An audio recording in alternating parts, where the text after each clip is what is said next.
Hello అండి, నమస్తే. నేను శ్రీలక్ష్మి. ఈరోజు మన వీడియోలో మన ఇంట్లో ఏదైనా ఫంక్షన్ జరిగినప్పుడు ఇటువంటి టిఫిన్ ప్లేట్స్ అవి మిగిలిపోతూ ఉంటాయి కదండి.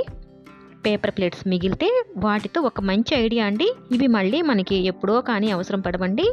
అలా ఎక్కువ రోజులు ఉంచినా సరే పాడైపోతూ ఉంటాయి.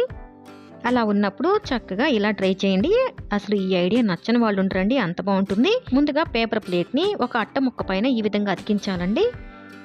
అట్ట అనేది కొంచెం మందంగానే ఉండాలి, మరీ పలుచగా లేకుండా. తర్వాత వచ్చేసి ఎక్స్ట్రా ఉన్న అట్ట ముక్కని ఈ విధంగా కట్ చేసుకోవాలండి.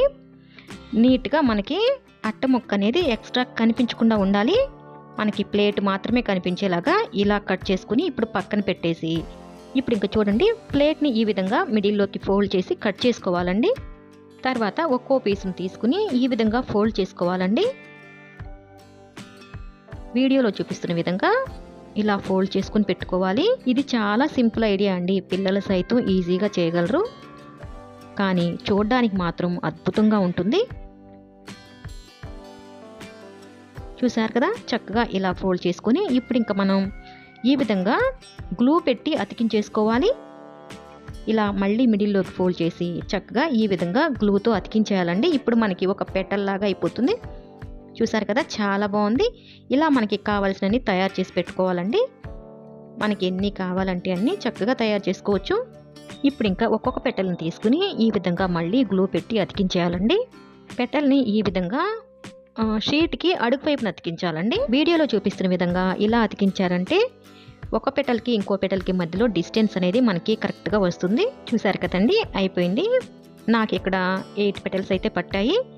తర్వాత షీట్ పైన ఈ విధంగా గ్లూ పెట్టేసి నేను పురి కోసం తీసుకున్నానండి. నా దగ్గర వేస్ట్గా ఇంట్లో ఉన్న పురి కోసం తీసుకుని ఈ విధంగా అతికిస్తున్నాను. మీ దగ్గర ఏవైనా లేస్ ఉంటే దాన్ని కూడా అతికించుకోవచ్చండి, చక్కగా బాగుంటుంది. నేను ఇక్కడ పురి కోసని 3 వరుసలు తీసుకున్నాను. తర్వాత వచ్చేసి వెడ్డింగ్ కార్డ్స్లో మనకి ఇటువంటి వినాయకుడి బొమ్మలు వస్తాయి కదండి, దాన్ని తీసుకున్నాను నేను. దాన్ని తీసుకుని ఈ విధంగా మిడిల్లో అతికించేసానండి. తర్వాత ఆ బొమ్మ చుట్టూ కూడా 3 వరుసలో పురికోసని అతికించాను. చూసారా, ఇప్పుడు ఫైనల్గా అయిపోయిందండి. ఎంత బాగుందో కదా. ఇప్పుడు ఇంకా మనం హ్యాంగ్ చేసుకోవడానికి వీలుగా నేను వెనక వైపున మళ్ళీ పురికోసని ఈ విధంగా అతికించానండి. ఎంత బాగుందో కదండి వాల్ హ్యాంగింగ్. ఏదైనా సరే మనం వేస్ట్ అనుకున్న వాటితో ఇంత అందమైన వస్తువులు తయారు చేసుకున్నప్పుడు చాలా హ్యాపీగా ఉంటుందండి.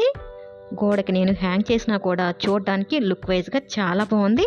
దీన్ని అసలు మనం ఇంట్లో తయారు చేసామన్నా కూడా చాలా మంది నమ్మరు, అంత బాగుంటుంది. ఈ ఐడియా మీకు నచ్చినట్లయితే ప్లీజ్ అండి తప్పకుండా వీడియోని లైక్ చేసి మీ అభిప్రాయాన్ని కామెంట్ సెక్షన్లో తెలియచేయండి. అలాగే ఇలాంటి మంచి మంచి వీడియోస్ కోసం మన ఛానల్ని సబ్స్క్రైబ్ చేసుకుని పక్కనే ఉన్న బెల్ ఐకాన్ యాక్టివేట్ చేసుకోండి. Thanks for watching.